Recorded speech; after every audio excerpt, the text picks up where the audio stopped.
नमस्कार। माली समाचार हिंदी में आपका स्वागत है। मैं दिनेश माली। कांग्रेस के फैसले पर भाजपा का हमला। सुधांशु त्रिवेदी बोले, क्या पार्टी राष्ट्र से ऊपर हो गई?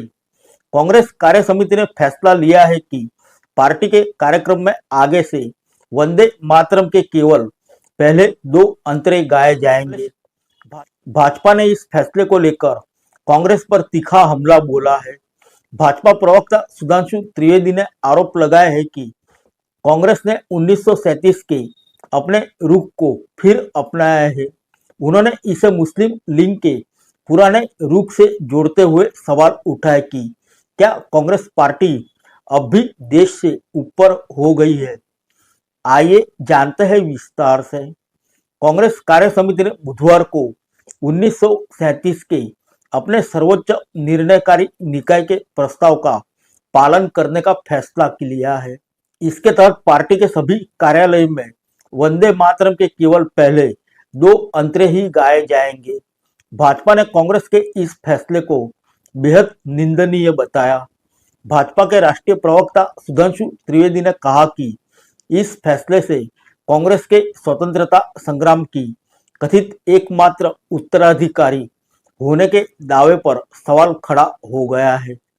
आइए जानते सुधांशु त्रिवेदी ने कांग्रेस पर और क्या क्या आरोप लगाए। सुधांशु त्रिवेदी ने आरोप लगाया कि कांग्रेस ने यह फैसला लेकर साबित कर दिया है कि उनकी पार्टी देश से ऊपर है। उन्होंने कहा कि कांग्रेस संविधान, संसद और देश से ऊपर अपनी पार्टी प्रस्ताव को मान रही है।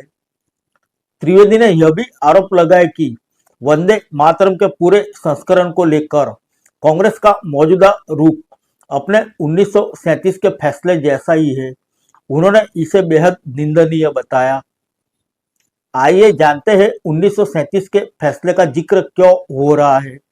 भाजपा ने कांग्रेस के मौजूदा फैसले को उनके 1937 के प्रस्ताव से जोड़कर निशाना साधा। त्रिवेदी के मुताबिक उस समय कांग्रेस के सर्वोच्च निर्णयकारी निकाय ने वंदे मातरम को लेकर फैसला लिया था। अब कांग्रेस कार्य समिति ने उसी प्रस्ताव का पालन करने की बात कर रही है। भाजपा का आरोप है कि आज भी कांग्रेस उसी रूप पर कायम है, जबकि संसद की ओर से वंदे मातरम के पूरे संस्करण के गायन को लेकर कानून बनाए जाने की बात कही गई है। आइए जानते भाजपा ने कांग्रेस को नई मुस्लिम लीग क्यों कहा। त्रिवेदी ने कांग्रेस पर तीखा राजनीतिक हमला करते हुए उसे आज नई मुस्लिम लीग करार दिया। उन्होंने दावा किया कि मुस्लिम लीग ने 1931 और 1937 में वंदे मातरम के पूरे संस्करण का विरोध किया था। भाजपा प्रवक्ता का आरोप है कि कांग्रेस ने उसी रुख को दोहराकर अपने लिए गंभीर सवाल खड़े कर लिए हैं। उन्होंने कहा कि कांग्रेस ने अपने पुराने फैसले को बदलने या उस अध्याय को सुधारने के बजाय उसे फिर अपना लिया है।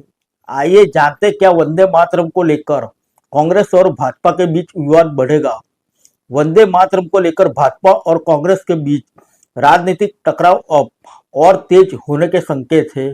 कांग्रेस का फैसला ऐसे समय आया है जब भाजपा उनके नेताओं पर पार्टी कार्यक्रमों में वंदे मातरम का पूरा संस्करण नहीं गाने को लेकर सवाल उठा रही है। भाजपा ने इसे कांग्रेस की देशभक्ति और राष्ट्र के प्रति निष्ठा से जोड़ दिया है। ऐसे में यह मुद्दा आने वाले दिनों में दोनों दलों के बीच बड़ा राजनीतिक विवाद बन सकता है। त्रिवेदी ने कहा कि कांग्रेस के फैसले से उनकी देश की प्रति निष्ठा पर संदेह पैदा होता है। उन्होंने आरोप लगाया कि पार्टी ने संविधान और देश से ऊपर अपने राजनीतिक प्रस्ताव को प्राथमिकता दी है। भाजपा नेता ने यह भी कहा कि कांग्रेस ने स्वतंत्र संग्राम पर अपना एकमात्र अधिकार जताने के दावे को खुद कमजोर कर दिया है। इस बयान के साथ भाजपा ने वंदे मातरम के मुद्दे को सीधे राष्ट्रवादी राजनीति से जोड़ दिया है। फिर मिलेंगे अगले बुलेटिन में अन्य किसी खबर के साथ। तब तक के लिए इजाजत दीजिए। नमस्कार।